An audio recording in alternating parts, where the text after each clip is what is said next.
स्वागत है आपका राजस्थान समाचार में। मैं हूं आपके साथ जो है बुलेटिन की शुरुआत करते हैं। Rising Rajasthan global investment summit 2024 के तहत राज्य में निवेश बढ़ाने के लिए यूरोप के निवेशकों और कंपनियों से मुलाकात के लिए मुख्यमंत्री भजन लाल शर्मा के नेतृत्व में राजस्थान सरकार का उच्च स्तरीय प्रतिनिधिमंडल जर्मनी के दौरे पर है।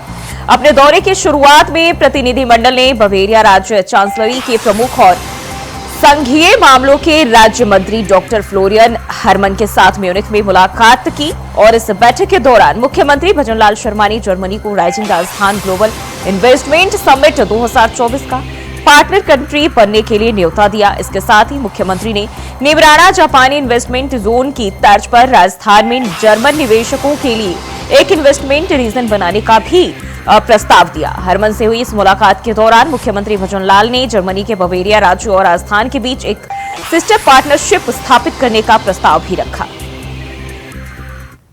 जो बिजनेस वर्ल्ड है उसमें तो मैं मानती हूँ कि जितने भी बड़े बिजनेस नाम हैं, बड़ी फैमिलीज हैं, वो ज्यादातर राजस्थान से ही निकली हुई और उन्होंने ना पूरे देश में अपना नाम बहुत बड़ा बिजनेस इस्टेब्लिश किया, इंडस्ट्री इस्टेब्लिश की, पूरे विश्व में इस्टेब्लिश की। लेकिन कहीं ना कहीं ऐसा लगता है कि वो फिर से जो अपने बैक टू रूट्स की जब हम बात करते हैं, अपने वापस जड़ों में वापस आना, वापस अपनी धरती पे वापस लौट कर वो चीज अपने घर में वापस से इस्टेब्लिश करना, वो मुझे लगता है कहीं ना कहीं नहीं हुआ है।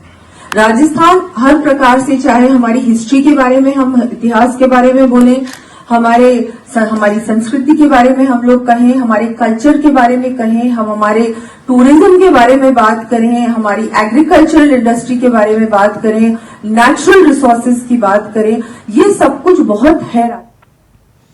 और राइजिंग राजस्थान को लेकर प्रदेश में बहुत उत्साह देखा जा रहा है। प्रशासनिक अधिकारी और मंत्रीगण एक बड़े चैलेंज को लेकर काम कर रहे हैं। सभी अपने मिले काम को पूरा करने में लगे हुए हैं।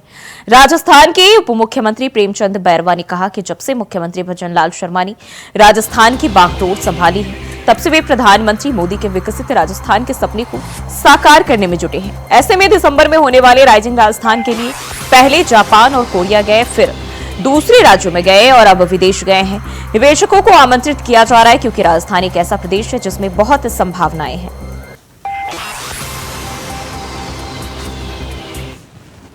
देखिए, हमारे यशस्वी मुख्यमंत्री जी जब राजस्थान की बागडोर संभाले थे, उसके बाद ही राजस्थान के लिए, विकसित राजस्थान बनाने के लिए माननीय नरेंद्र मोदी जी के सपने को साकार करने के लिए लगे हुए हैं। जब से राइजिंग राजस्थान को लेकर जो दिसंबर में 9 से 11 तारीख तक का जो इवेंट यहाँ पे हो रहा है, उसके लिए पहले जापान और कोरिया भी जाके आए हैं और हमारे राज्यों में भी गए हैं। सब इन्वेस्टरों से बात कर रहे हैं। अभी भी वो विदेश यात्रा में है।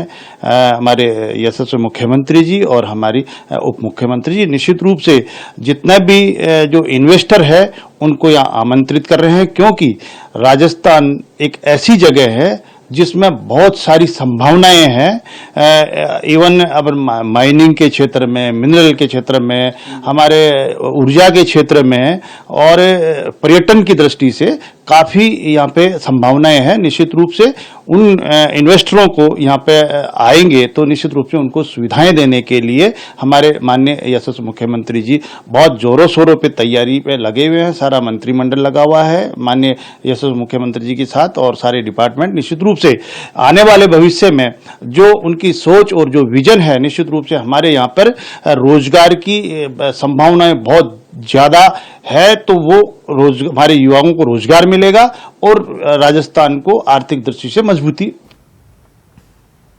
और चार्टर्ड अकाउंटेंट के अंतर्राष्ट्रीय सम्मेलन में उपराष्ट्रपति जगदीप धनखड़ ने शिरकत की। उपराष्ट्रपति श्री जगदीप धनखड़ और डॉक्टर सुदेश धनखड़ का स्वागत राजस्थान के राज्यपाल श्री हरिभाऊ किसनराव बागड़े जी ने किया। राजस्थान के उप मुख्यमंत्री श्री प्रेमचंद बैरवा और अन्य गणमान्य व्यक्ति भी वहां उपस्थित थे।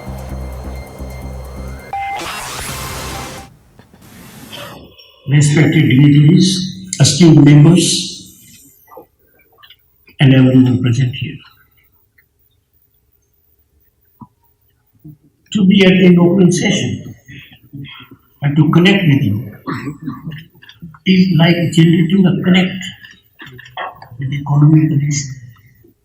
with industry of the nation, with trade of the nation, with commerce of the nation, with professionals of the nation, and anyone and everyone who matters.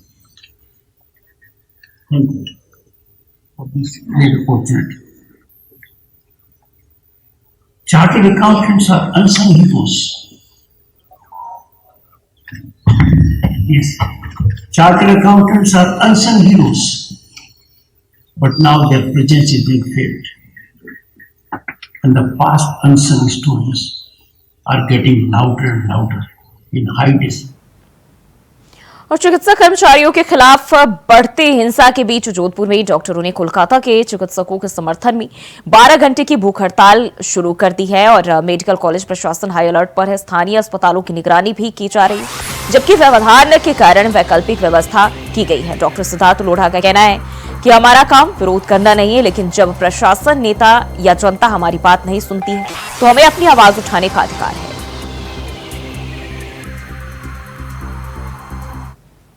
ये इसलिए जरूरी है कि जब पानी सर के ऊपर आ जाता है तो हर कोई अपना बचाव चाहता है। हमारा काम हड़ताल करने का, धरने देने का बिल्कुल नहीं है, पर जब प्रशासन और राजनेता या जो भी जनता है वो हमारी नहीं सुनती है तो हमें भी हमारी आवाज उठाने का अधिकार है। इसी के अंतर्गत हम आए हैं यहाँ धरना पे कि हम हमारी आवाज उठा सके और जैसा हम चाहते हैं कि हमारा जो वर्किंग प्लेस है, जो कार्यस्थल है, वहां पे हमें सुरक्षा मिले और स्पेशली हमारी जो फीमेल्स महिला वर्कर्स है उनको कार्य स्थल पे सुविधा मिले। इसके अलावा बहुत सारी चीजें हैं कि डॉक्टर्स की ड्यूटी आवर्स हैं वो बहुत लंबे होते हैं। इवन जो हमारे रेजिडेंट डॉक्टर्स हैं उनकी 72 आवर्स कंटिन्यू ड्यूटी आती है, डे और नाइट, तो उसमें वो बहुत तनाव में आ जाते हैं और इस बीच यदि कोई गलती हो जाती है तो उस गलती का खामियाजा जनता उनके ऊपर हिंसा करके, अस्पताल में तोड़ फोड़ करके, उनको बुरा भला करके पूरा करती है। और अगर आपको राजस्थान की कला और संस्कृति को करीब से जानना, पहचानना और देखना है तो अगले महीने राजस्थान आने का तैयारी जो है वो कर लीजिए। अजमेर से करीब 15 किलोमीटर दूर विश्व विख्यात तीर्थ नगरी पुष्कर के रेगिस्तान में बड़ा मेला लगने वाला है, जिसकी तारीखों की घोषणा हो गई है। कार्तिक महीने में लगने वाला पुष्कर मेला 2 नवंबर 2024 से शुरू हो जाएगा और इस मेले में देसी पर्यटकों के साथ बड़ी संख्या में विदेशी पर्यटक भाग लेते हैं। यहाँ पशुओं की बड़ी संख्या में खरीद फरोख्त भी होती है, जिसका आंकड़ा करोड़ों रुपए में चला जाता है। पुष्कर मेला आगामी 2 नवंबर से 17 नवंबर तक चलेगा। 9 नवंबर को ध्वजारोहण के साथ पुष्कर पशु मेले की विधिवत शुरुआत होगी। जैसा कि आपको विदित है, श्री पुष्कर पशु मेला 2024 विधिवत रूप से 2 तारीख से इसका आगाज होगा। 2 नवंबर से 17 नवंबर तक इसका विभाग की गतिविधियां हमारी रहेगी।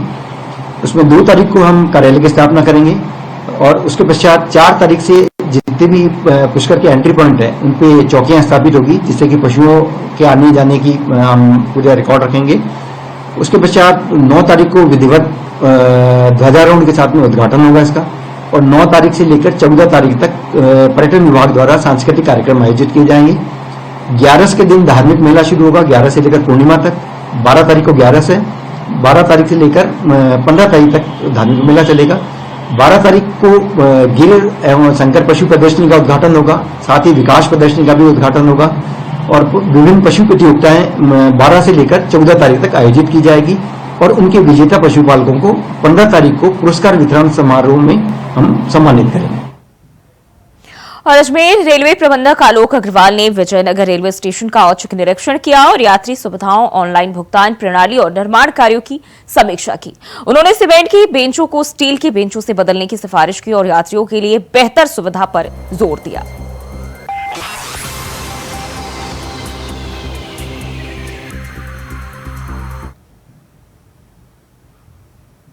और राजस्थान में खेत में काम करते समय युवक की करंट लगने से मौत हो गई, जिसके बाद परिजनों ने प्रदर्शन किया और शव लेने से इनकार कर दिया। वहीं परिजनों ने बिजली विभाग के कर्मचारियों के खिलाफ कार्रवाई की मांग की। अधिशासी अभियंता ने जांच शुरू करते हुए दोनों लाइनमैन को निलंबित कर दिया है। घटना रघुनाथपुरा गांव की बताई जा रही, जहां कन्हैयालाल गुर्जर 2 बजे स्कूल से लौटा और अपने परिजनों के साथ खेत में काम करने लगा और इसी दौरान वह बिजली के तार की चपेट में आ गया। इसके लिए हमने जो है ये कल की घटना है, करीबन 17 वर्षीय बच्चा कन्हैयालाल का विद्युत करंट से दुर्घटना हुई है। निगम परिवार को बेहद खेद है। इसके लिए 2 अधिकारी अधिशासी अभियंता स्तर के स्वयं जांच कमेटी बनाकर आदेश कर दिया गया है और साथ ही प्राइमरी तौर से 2 फीडर इंचार्ज को दोषी मानते हुए, जैसा कि जानकारी मिली है, उनको निलंबित किया और निलंबित करके मंडल एक्शन ऑफिस में उनका मुख्यालय किया गया। जांच कार्रवाई के लिए 2 अधिकारी नियुक्त किए गए। निष्पक्ष जांच की जाएगी और जांच में जो भी दोषी पाया जाएगा उसके खिलाफ निगम नियमानुसार कार्रवाई। और नीमका थाना के बीसीएमओ कार्यालय में 1 दिवसीय कार्यशाला का आयोजन किया गया, जहां हार्ट अटैक आने से बचाव के लिए नए टिप्स भी दिए गए और अगर मरीज बेहोश हो तो उसे सीपीआर देना, नाड़ी चेक करने के बारे में जानकारी दी गई। शरीर को शारीरिक स्वस्थ रखने के उपाय भी बताए गए और इस दौरान कार्यशाला में उपखंड अधिकारी सुमन सोनल, तहसीलदार रजनी यादव के साथ कई अधिकारी मौजूद रहे। आज जो कार्यशाला की गई थी वो एसडीएम ऑफिस परिसर में जितने भी कर्मचारी अधिकारी हैं उन सभी को जो आजकल जो अचानक से जो हार्ट अटैक के जो पेशेंट आते हैं और जो जीवन शैली है उसके बारे में एक अवेयरनेस की कार्यशाला का आयोजन किया गया था और उनको बताया गया था कि अगर मान लो आपके परिसर में ऐसा कोई अगर हार्ट अटैक का कोई पेशेंट आता है तो उसकी किस प्रकार से अपन सहायता कर सकते हैं, या फिर कोई कार्डियक अरेस्ट का पेशेंट है तो उसको किस प्रकार से अपन सीपीआर दे सकते हैं। ये कोई डॉक्टर की ही नहीं, एक आम आदमी भी इस चीज़ को दे सकता है और किसी की जान बचा सकता है और लाइफ स्टाइल को चेंज करके इन बीमारियों से दूर रह सकता है। इस बारे में उनका अवेयरनेस का ये कार्यक्रम। आज जो कार्यशाला हुई थी वो मेडिकल डिपार्टमेंट की तरफ से की गई थी, जिसमें एसडीएम ऑफिस के, तहसील ऑफिस के और हमारे जो बाढ़ संघ के जो सारे मेंबर्स थे वो इसमें उपस्थित थे।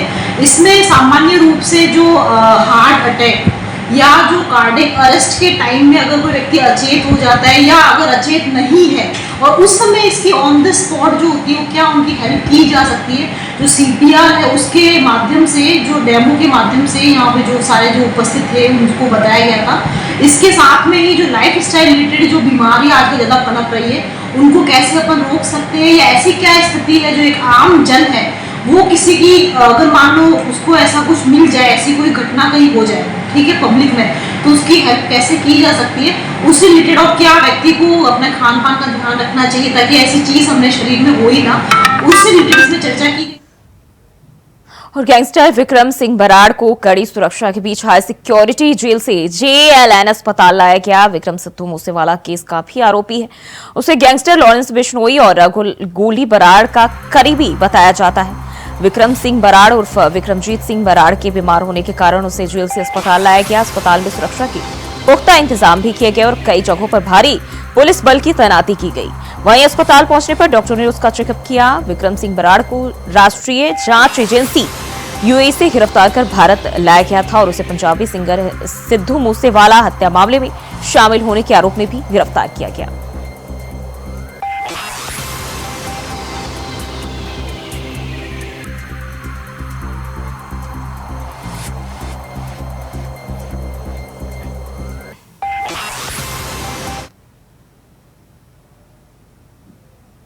और अलवर के अकबरपुर कस्बे में इन दिनों दीपावली के त्योहार को लेकर कुम्हारों की ओर से मिट्टी के दीपक और बर्तन बनाने का काम अब तेजी से किया जा रहा है। दीपावली के अवसर पर अकबरपुर के साथ आसपास के क्षेत्र में कुम्हार समाज ने मिट्टी के दीपक बनाने का काम शुरू कर दिया है। धनतेरस, दिवाली जैसे पूजा के अवसर पर अधिकतर मिट्टी के दीपकों की डिमांड होने लगती है, लेकिन कुछ सालों से अधिकतर लोग चाइनीज आइटम का ज्यादा इस्तेमाल करने लगे और इसलिए मिट्टी के दीपकों की डिमांड कम हो गई है। लेकिन एक बार फिर ग्रामीण क्षेत्र और शहरी क्षेत्र में मिट्टी के दीपकों की डिमांड बढ़ गई है, जिससे कुम्हार इन दिनों काफी खुश नजर आ रहे हैं।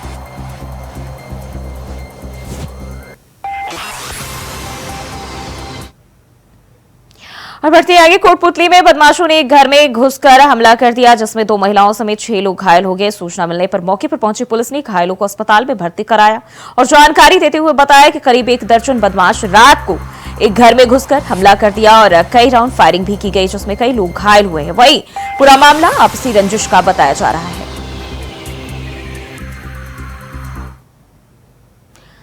झालावाड़ के कोटा हाईवे पर बाइक से जा रहे परिवार को एक अज्ञात वाहन ने टक्कर मार दी, जिसमें महिला की मौत हो गई जबकि पति और 3 बच्चे घायल हुए हैं।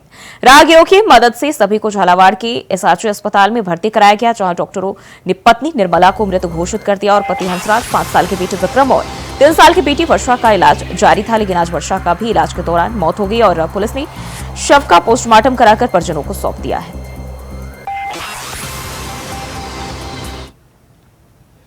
बढ़ते हैं आगे। डीडवाना में मंगलवार की सुबह करीब 5 बजे डंपर की एक ट्रैक्टर से भिड़ंत हो गई, जिसकी वजह से ट्रैक्टर 2 टुकड़ों में बंट गया। हादसे में ट्रैक्टर सवार 2 लोगों की मौत हो गई, वहीं 2 लोग घायल बताया जा रहा है, जिसे इलाज के लिए अस्पताल में भर्ती कराया गया है।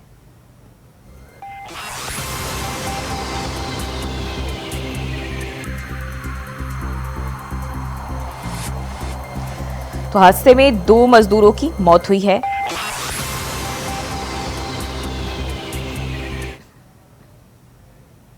और वहीं महाराष्ट्र और झारखंड के साथ 13 राज्यों की 48 विधानसभा सीटों पर भी उपचुनाव का ऐलान हो गया है। 47 विधानसभा सीटों और केरल की वायनाड लोकसभा सीट पर एक साथ 13 नवंबर को चुनाव होगा। वहीं उत्तराखंड की केदारनाथ विधानसभा सीट पर 20 नवंबर और महाराष्ट्र की नांदेड़ लोकसभा सीट पर 13 नवंबर को वोट डाले जाएंगे। सभी सीटों के नतीजे 23 नवंबर को आएंगे। राजस्थान में 7 सीटों पर 13 नवंबर को वोट डाले जाएंगे और नतीजे 23 नवंबर को आएंगे। चुनाव की तारीख की घोषणा के बाद सभी पार्टियों की राजनीतिक सरगर्मियां तेज हो गई है।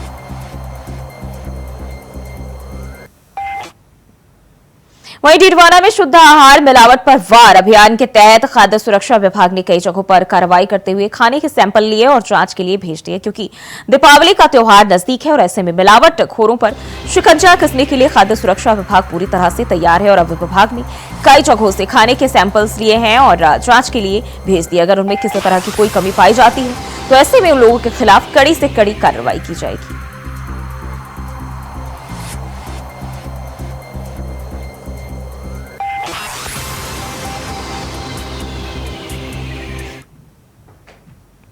जालोर जिला मुख्यालय पर गणपत सिंह हत्याकांड को लेकर छत्तीस कौम ने धरना प्रदर्शन किया। 50 दिन पहले रामसीन गांव में गणपत सिंह की हत्या हुई थी। गांव के लोगों ने हत्याकांड के खुलासे को लेकर जिला कलेक्टर को ज्ञापन भी दिया। वहीं ज्ञापन दिए जाने के बाद भी कार्रवाई न होने से नाराज पूरे समाज के लोगों ने जिला मुख्यालय पर धरने पर बैठ गए। वहीं पुलिस प्रशासन की चप्पे चप्पे पर नजर बनी हुई है। अब देखना यह होगा कि आखिर कब तक समाज के लोग धरने पर बैठे रहेंगे।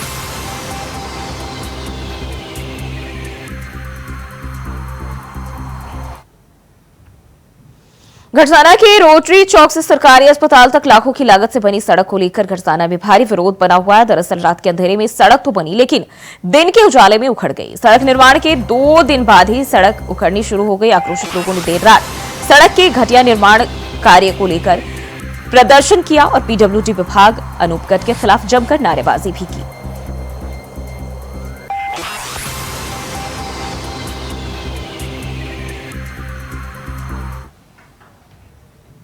झालावाड़ से खबर सामने आ रही है, जहां नगर परिषद ने अभियान चलाकर बाजारों से अतिक्रमण हटाया। बता दें कि शहर में अतिक्रमण हटाने के लिए अभियान शुरू किया गया है, जिसके तहत नगर परिषद के अतिक्रमण हटाओ दस्ते ने झालावाड़ शहर के बस स्टैंड चौराहे से अतिक्रमण को हटाया।